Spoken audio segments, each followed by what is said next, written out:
Hi guys! So I'm going to continue with the story of Lyle, Crocodile. Where we left off, hope you can see it this way, Mr. Grumps, the grumpy neighbor, was not very happy about Lyle, the crocodile, and because Lyle scared his cat up the tree. So I'm going to finish the story here. Hopefully it turns out this way, otherwise I might have to turn the camera around. We'll see. I'm trying to figure this out as I go here. Okay.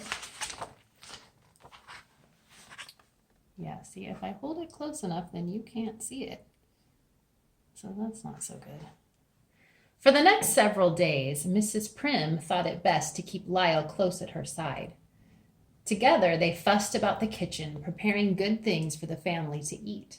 When the weather permitted, they took lunch to the park.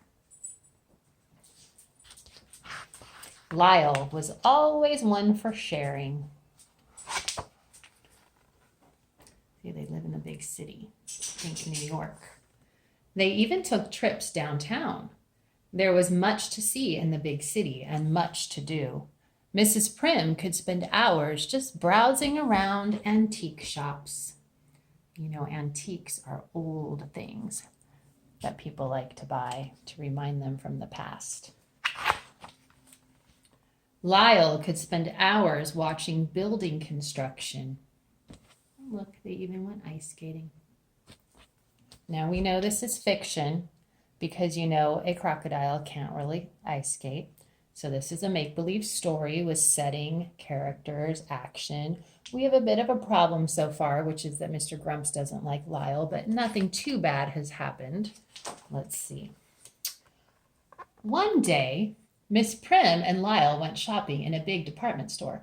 Unfortunately for everyone, it turned out to be the very same store in which Mr. Grumps held an important position. Uh-oh, this sounds like the problem in the story.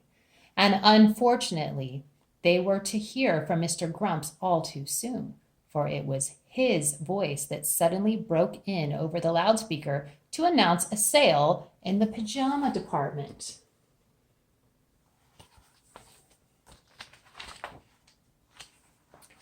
Immediately, it was as if everyone in the store was in desperate need of pajamas. Separated from Mrs. Prim, Lyle was swept along with the crowd. Uh-oh. Now that's what we call a herd or even a stampede.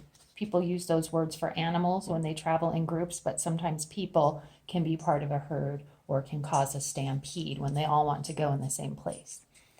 As they neared the pajama department, Lyle thought he heard a familiar voice.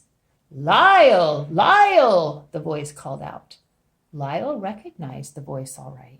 Now this is a new character. And the face as well. We haven't seen him yet. The voice and face belonged to Hector P. Valenti, star of stage and screen. But what was Signor Valente up to now? Well, for the moment, it seemed he was very busy selling pajamas.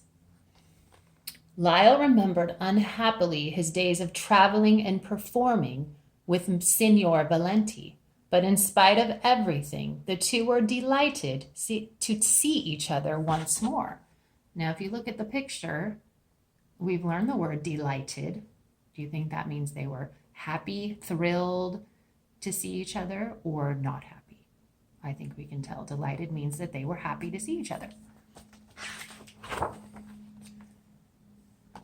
In another part of the store, Mrs. Prim searched frantically for Lyle. "Excuse me," she said to the lady at the information booth. "Have you seen a crocodile going past? He was wearing a red scarf." "No," answered the lady. "I have no information about a crocodile wearing a red scarf." "Excuse me," said Mrs. Prim to the sporting goods salesman.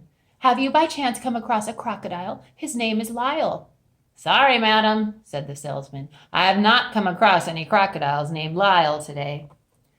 Mrs. Prim grew more and more upset. "Excuse me," she said to a man wearing a white carnation. "I've lost my crocodile and I don't know what to do." Whatever the man answered, Mrs. Prim never heard it, for his voice was lost in a chorus of other voices shouting, "More! More!" wonder what that could be all about. Oh my, look at Lyle. These voices belonged to huge crowds of shoppers surrounding Hector P. Valenti and Lyle.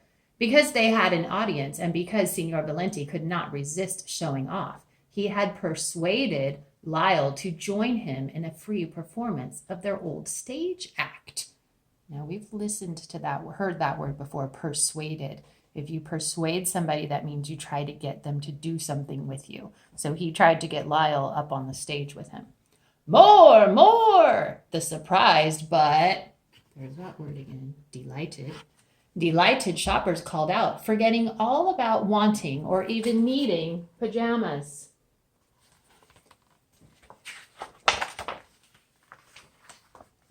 Mrs. Prim caught up with them just in time to hear still another voice charged with fury shout, "What is going on here?"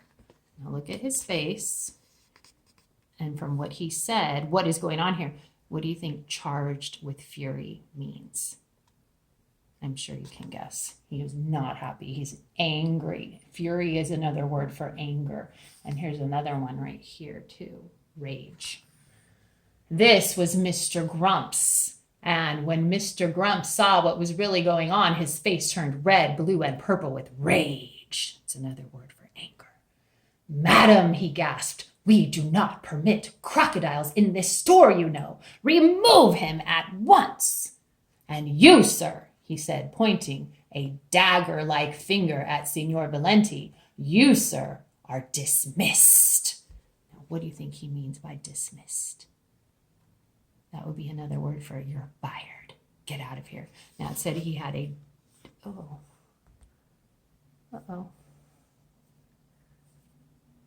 Hold on. My phone is dying.